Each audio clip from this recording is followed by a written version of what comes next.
do do bum bum bum ba bum bum bum do da bum ba ba ba ba ba da bum bum bum ba bum bum ba bum bum bum bum bum. Is this the milking stream where I keep hearing so much about? I've been known for drinking milk. It's the opposite is true, isn't it? I don't really like milk.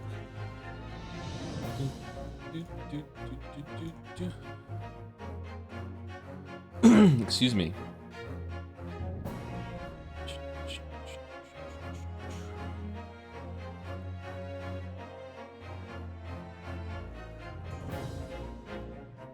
Ba-da-bum, bum, bum. Bum, bum, bum. Ba-da-bum, bum, bum. Bum, bum, bum, bum. Bum, bum, bum. Ba-da-bum, bum, bum. Bum, bum, bum. Ba-da-bum, bum, bum.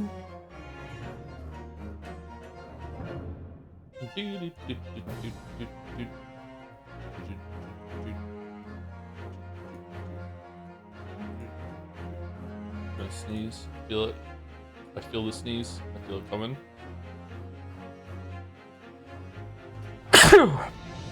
Oh, that was a big sneeze. I'm sorry. That needed some more warning.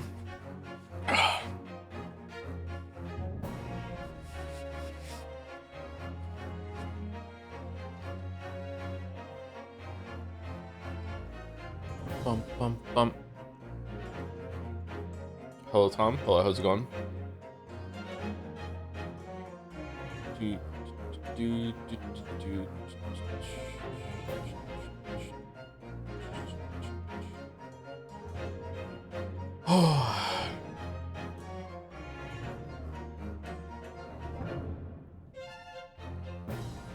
I did not have spaghetti. Shout out to Kazuma turning out to be dumb as fuck. Yeah, I wonder if it's a bit.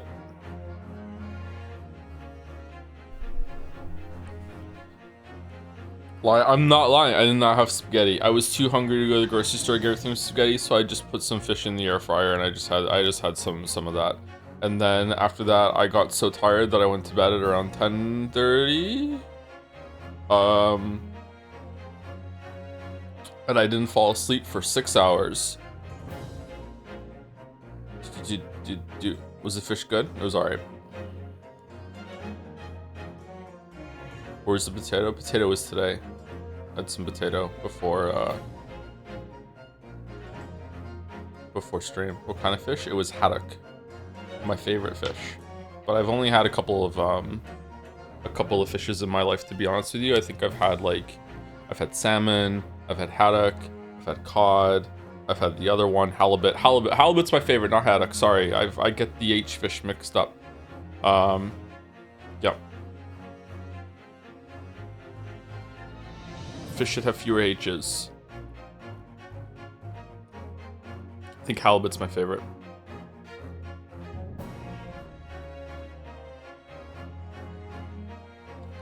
He lives in the Maritimes, isn't trying all the fish. Maybe I should, I don't know.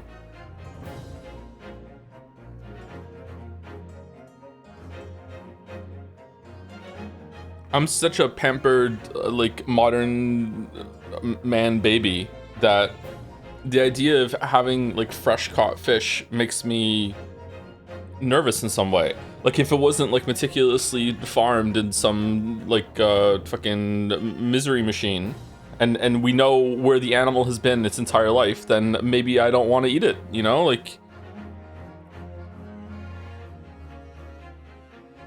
I'll always be a salmon lover. The problem with salmon is that when you fry it, now your whole world smells like salmon for a while. Isn't fresh chicken worse? I don't think so. Like, they know. Those chickens are on the grid.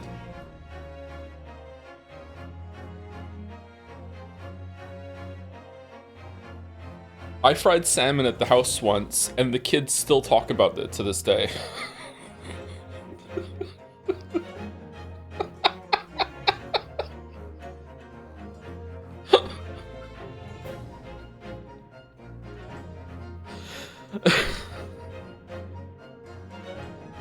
Daddy, remember when you cooked the salmon? Yeah, and the whole house smelled like salmon? Yeah, and it stayed smelling like salmon for like 3 days? Yeah.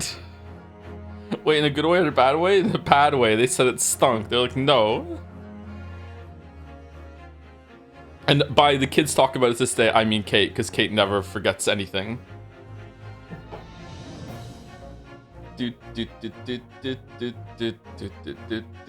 I hate cooking fish. It's fucking so smelly. Yeah. There was a guy that we raided with in World of Warcraft who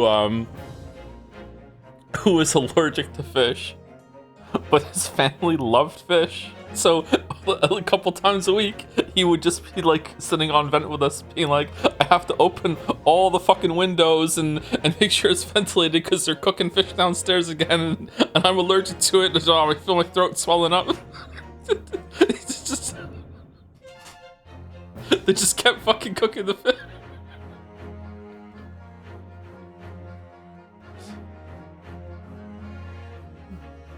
Poor guy. He was a bad DPSer, so it's fine. We're allowed to think that he deserved it. Terrible player. Terrible. Oh my god, he was so bad.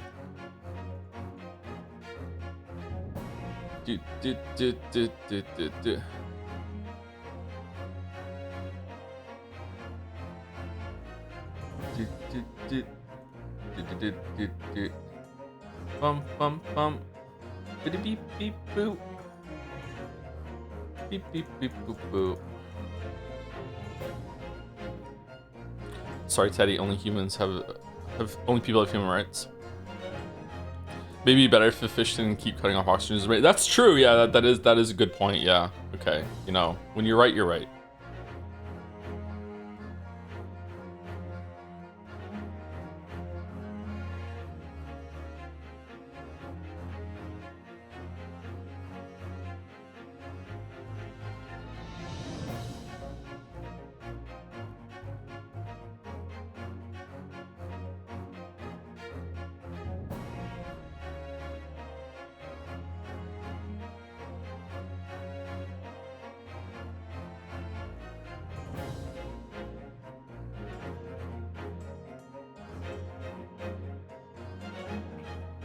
Don't we all agree? We can't agree on anything. What the fuck am I talking about? Bum bum bum. Bum bum bum.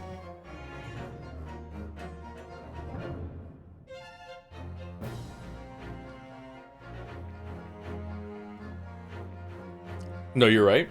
Oh, thanks. Oh, the tech reversal. I see. Interesting. Okay. All right.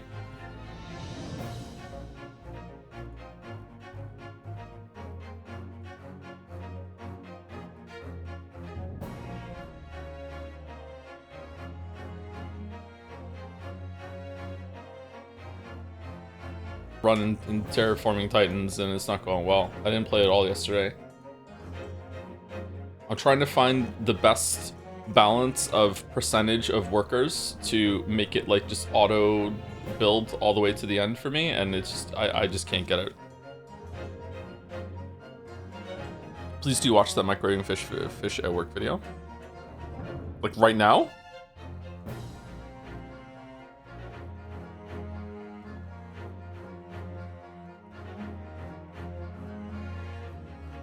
Hell yeah, right now. No, we're not being React Andes. No, we're not doing that. We're not doing that. I've lost my window. Okay, I'm done trying to set this up. Microwaving fish is a personality defect. Okay, so how long has this been going on before I judge this lady? Because if it's been going on for so long, then she's just venting, fair enough. But if it's like day one of the fish microwavers moving in, then I think maybe she needs to calm the fuck down.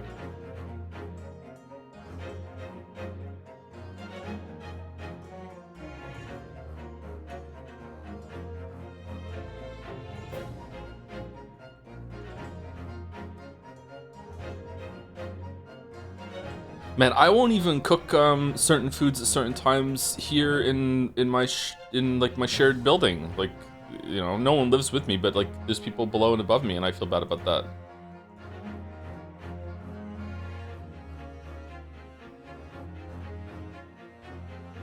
I think I'm too conscientious. I think I need to dial it down a bit.